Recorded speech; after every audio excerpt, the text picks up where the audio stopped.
They told us it would be a simple supply run. 3 vehicles, 12 men, 40 kilometers through the valley. Just another Tuesday.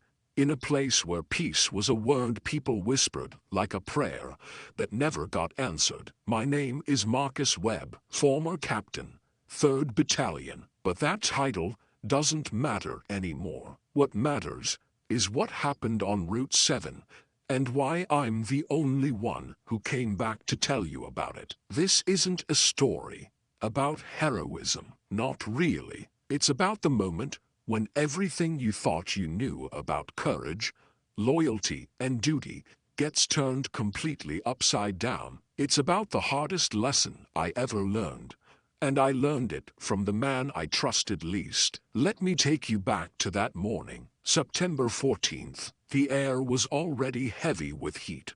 By 0600, the kind that makes your uniform stick to your skin like a second layer, I was standing in the briefing room, looking at 12 faces, young faces mostly, kids who'd signed up believing in something bigger than themselves. There was Rodriguez, my driver, 23 years old, engaged to a girl back in Nevada. He kept her picture taped to his dashboard, touched it before every mission like a talisman. There was Patterson, our gunner, quiet kid, always had his nose in a book when we had downtime. Thompson, Garza, Williams, good soldiers, every one of them. And then there was Sergeant Cole Brennan. Brennan had been assigned to my unit 3 months earlier, transferred from a classified operation nobody would talk about. From day one, something about him rubbed me wrong. He never quite followed protocol, never quite meshed with the team. He'd question orders,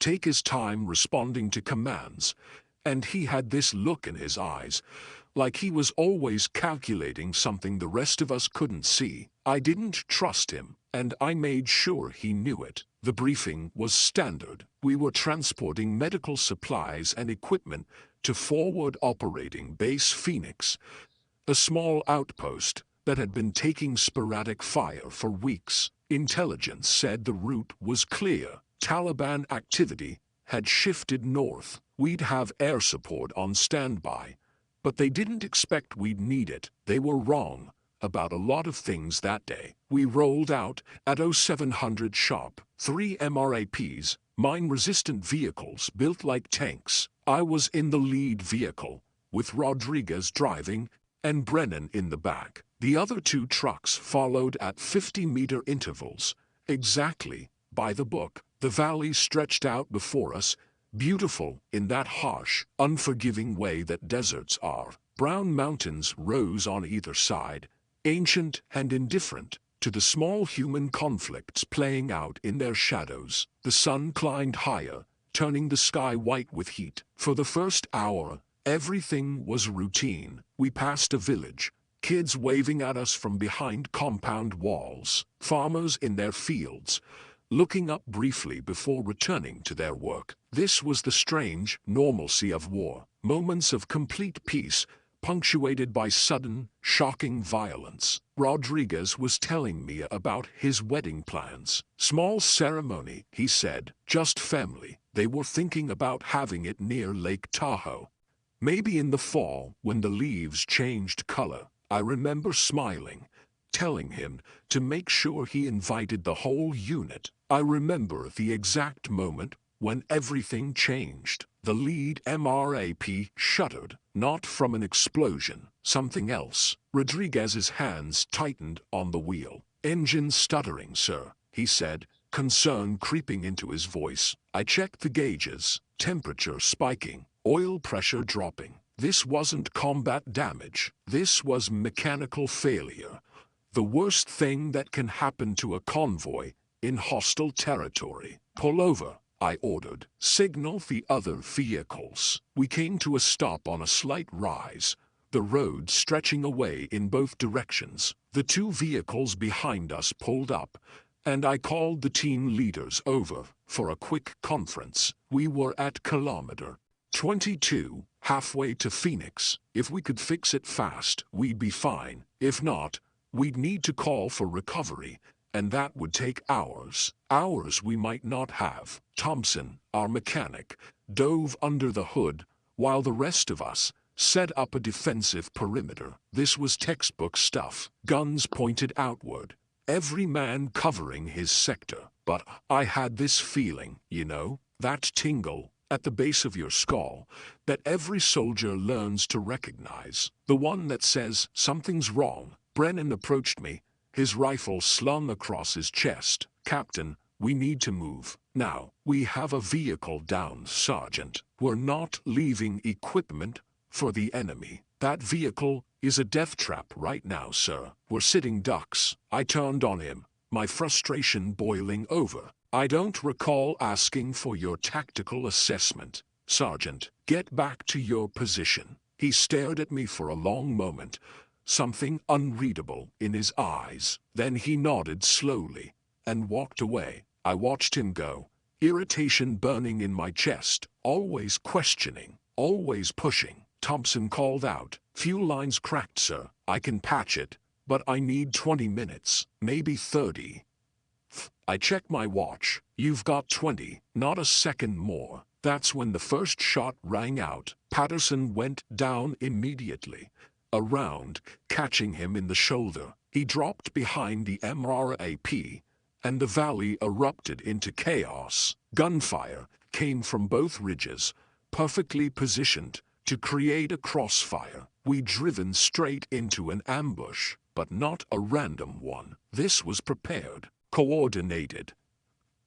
They'd been waiting for us to stop, waiting for us to be vulnerable. "Return fire, return fire," I shouted into the radio, pressing myself against the MRAP's armor. Bullets pinged off the metal, a deadly percussion. Rodriguez was already on the 50 cal, sending rounds toward the eastern ridge. The other teams were engaging, but we were pinned down, perfectly pinned. Someone had known we'd stop here. Someone had known we'd be vulnerable. My mind raced through the possibilities. Had there been a leak?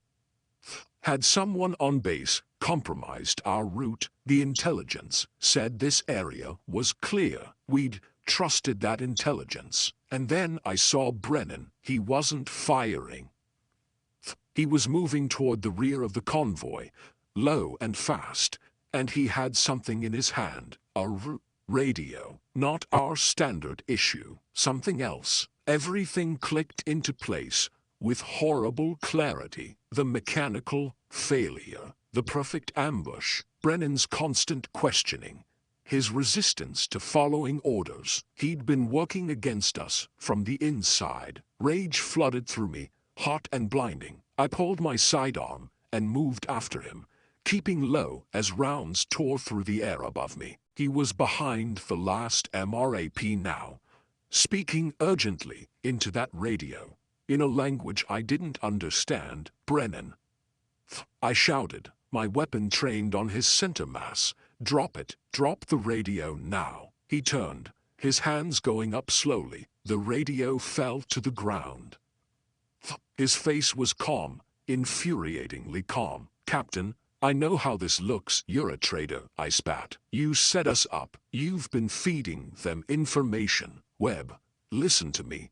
The only thing I want to hear is you on your knees with your hands on your head." More gunfire erupted. Closer now. They were advancing. My team was calling for me on the radio, asking for orders, but all I could see was the man who'd betrayed us. Brennan's eyes met mine. "Marcus, I'm not your enemy, but if you don't listen to me right now, everyone here is going to die. Save it for the court-martial." He took a step forward, and I almost pulled the trigger, but something in his voice stopped me. Not fear, certainty.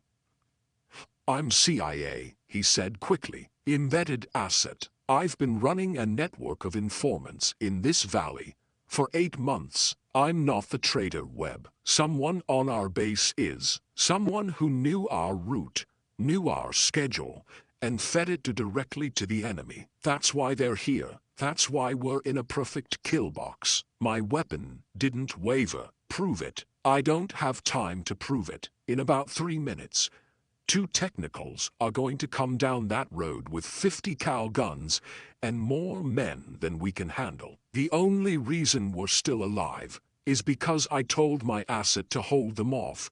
But he can't do it much longer. Why should I believe anything you say? Bullets ricocheted near us. Someone was screaming. The sound of war surrounded us.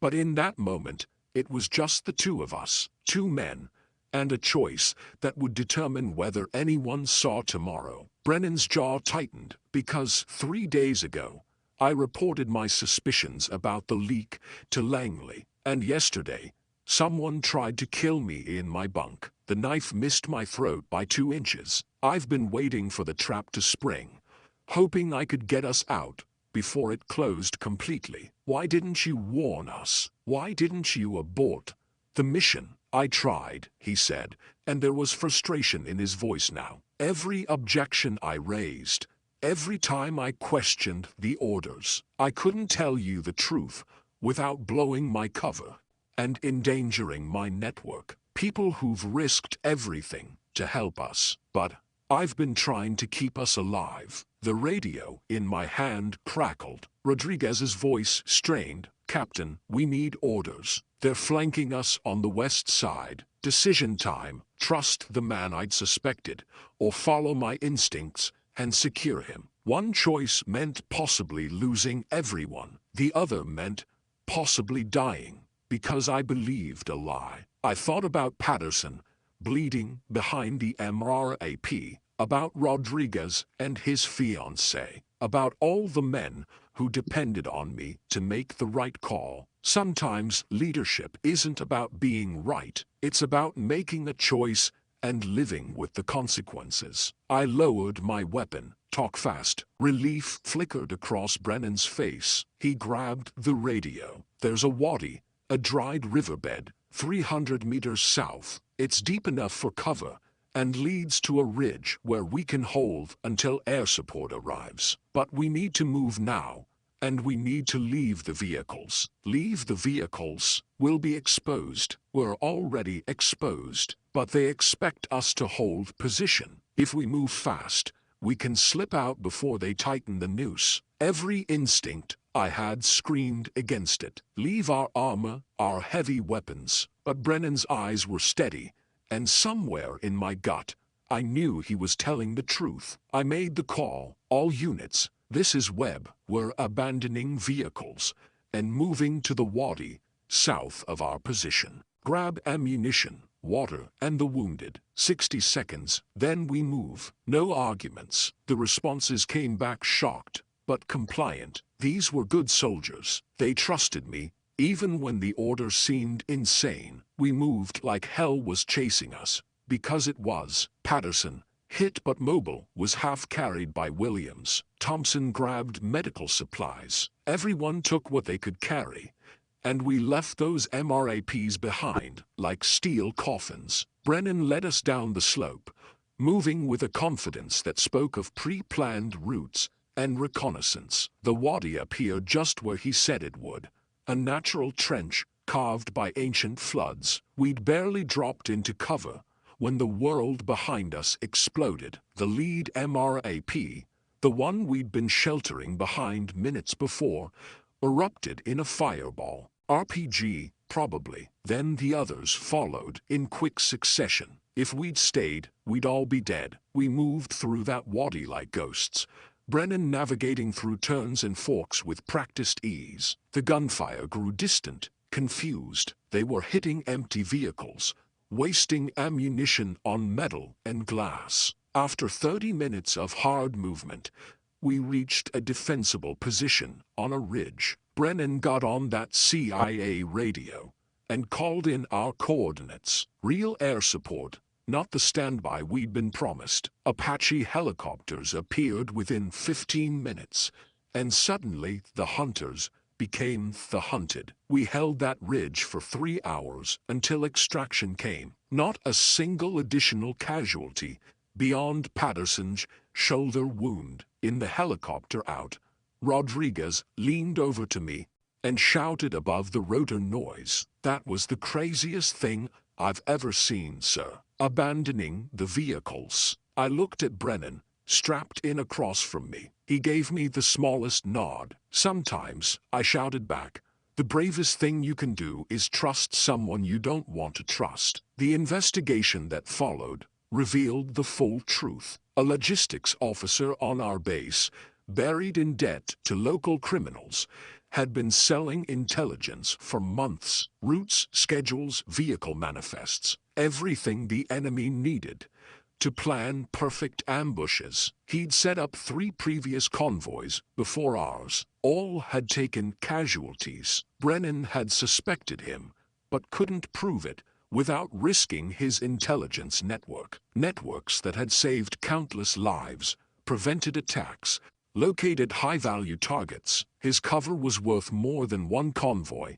As cold as that calculus sounds, the officer is in military prison now. Brennan received a classified commendation and disappeared back into whatever shadows the CIA keeps its secrets in. I never saw him again after the debriefing, but I learned something that day, something that changed how I see leadership, trust, and courage. We talk about trust as if it's simple, as if people are either trustworthy or they're not. But real life isn't that clean. Sometimes the people who seem most suspicious are the ones trying hardest to keep you alive. Sometimes following the rules will get you killed, and sometimes the person questioning your authority isn't undermining you. They're trying to save you. I didn't trust Brennan because he didn't fit my expectations. He questioned orders, didn't bond with the unit,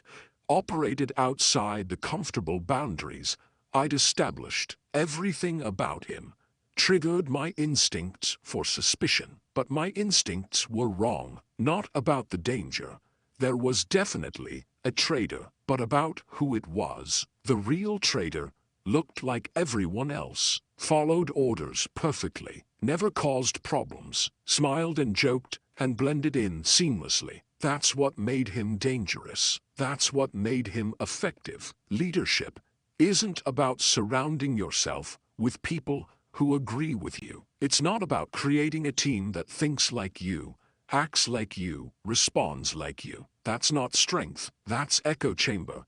And echo chambers get people killed. Real leadership is having the courage to listen to the voice that disagrees, to consider the possibility that the person challenging you might see something you don't, to make the hard call to trust when everything in you says not to. I could have arrested Brennan, could have secured him, followed standard procedure, held our position with the vehicles like doctrine dictated. We'd have all died with our protocols intact and our procedures followed. Instead, I chose to listen, to really listen, even though it terrified me. Rodriguez made it home, had his wedding by Lake Tahoe with autumn leaves and the whole unit in attendance. Patterson's shoulder healed fine. He still reads books. Thompson, Gaza, Williams, every single one of them made it home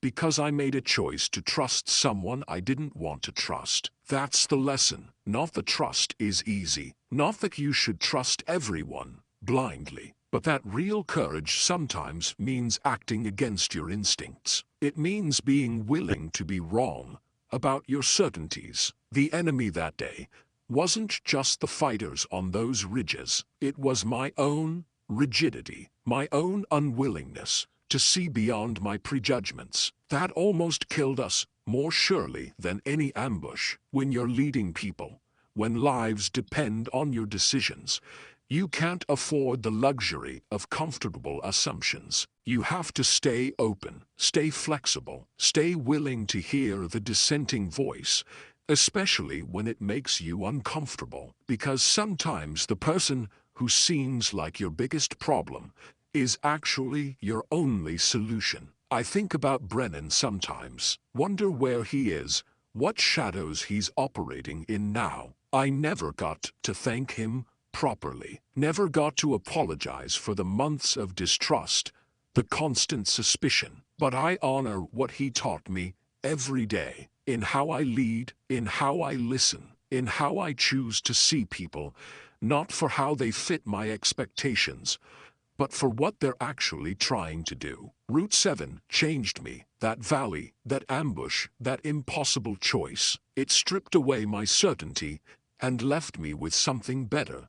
Humility, the understanding that I don't have all the answers, that the people who challenge me might be the ones I need most. 12 men entered that valley. 12 men came out, not because I was a great leader, but because I was willing, in one critical moment, to admit I might be wrong. That's the real heroism, not charging into fire, not making the dramatic sacrifice, but having the courage to listen, to trust, to change your mind when the stakes are highest. We tell stories about soldiers who face impossible odds and prevail through courage and firepower. Those stories are true and important. But this is about a different kind of courage. The kind that doesn't look brave. The kind that feels like weakness in the moment. The courage to trust your enemy, to lower your weapon, to make the call that contradicts